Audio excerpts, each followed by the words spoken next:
అందరికి నమస్కారాలు. మీ అందరికి కూడా సుపరితమైనటువంటి వ్యక్తి అఘోరి. అఘోరి అనే ఒక లేడీ, ఆమె లేడీయా లేకపోతే పురుషుడు అనేది పక్కన పెట్టండి. నోటికి వచ్చినటువంటి పదజాలం వాడుతూ ముస్లిమ్స్ని, క్రైస్తవుల్ని ఇష్టం వచ్చినట్లుగా దూషిస్తూ తిరుగుతుంది. దీనిపై ప్రభుత్వం ఏమి స్పందిస్తుంది అన్నది నా ప్రశ్న. అంటే ప్రభుత్వమే ఆమెని రంగంలోనికి తిప్పి చేస్తుందా, అంటే నటిస్తుందా ప్రభుత్వం అనేది నా డౌట్.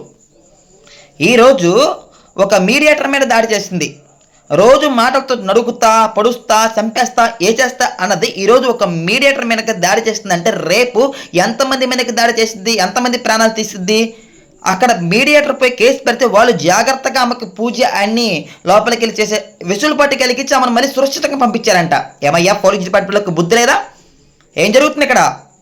మళ్ళీ చెప్తున్నాను, లా అండ్ ఆర్డర్స్ కరెక్ట్గా పర్ఫెక్ట్గా పాటిస్తే మరి అది ఉండిద్ది. అది ఏ మతమైనా, ఏ కులమైనా, కులమత భేదాలతో కానీ, మరి రాజకీయ నేతలు అవ్వచ్చు, లేకపోతే పోలీస్ డిపార్ట్మెంట్ కానీ ముందుకెళ్ళిద్దని చూస్తే చాలా దాకా వస్తాయి పరిణామాలు. ఇప్పుడు దాకా మౌనంగా ఉంది ఎందుకు? ఏదో మారతారులే, తెలుసుకుంటారులే మౌనంగా ఉన్నాం. ఎంతవరకు మౌనంగా ఉండేది?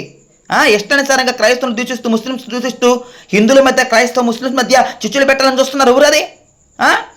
మళ్ళీ చెప్తున్నా, ఎవరికైనా సరే తస్మత్ జాగ్రత్త. ఆ అఘోరి లేడీని మర్యాదగా కస్టడీకి తీసుకొని నోరు ముపిస్తారా సరే, లేకపోతే మేము నోరు పగల కొడతాం ఆమెని. నేను పబ్లిక్గా చెప్తున్నాను, మేమే పగల కొడతాం. నోరు ముపించే బాధ్యత మాదే తీసుకుంటాం, మేము తీసుకుంటాం. పోలీస్ డిపార్ట్మెంట్కి శాత కాకపోతే మాకు అప్పచెప్పని మేము చూసుకుంటాం ఆమెని.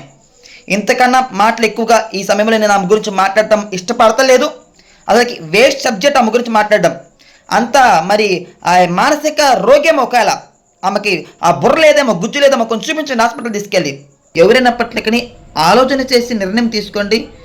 మీడియేటర్ మీద ఈరోజు కత్తితో దాడి చేస్తుందంటే రేపు సామాన్య మానవుల పరిస్థితి ఏంటి? అవునా కదా?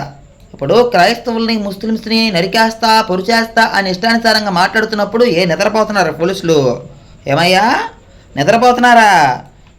ఆమె ఆపలేరా? మీకు అంత దమ్ము లేదా? మీకు అంత సత్తా లేదా అని అడుగుతున్న ఒక పౌరుడుగా.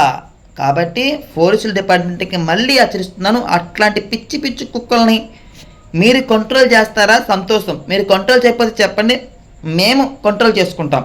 నేను ఈ మాట అనాల్సిన అవసరం లేదు. ఇన్ని రోజులు కూడా క్రైస్తవుల్ని, ముస్లిమ్స్ని ఇష్టం వచ్చినట్లుగా బూతులు తిట్టితూ దూషిస్తున్నప్పటికీ పెట్టించుకోలే.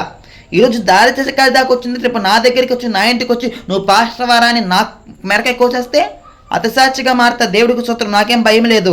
అట్లాంటి వాళ్ళని ఆపకపోవడం ప్రభుత్వం తప్పు. అంటే దీంట్లో ప్రభుత్వమైన జోక్యం ఉందా అన్నదే నా ప్రశ్న.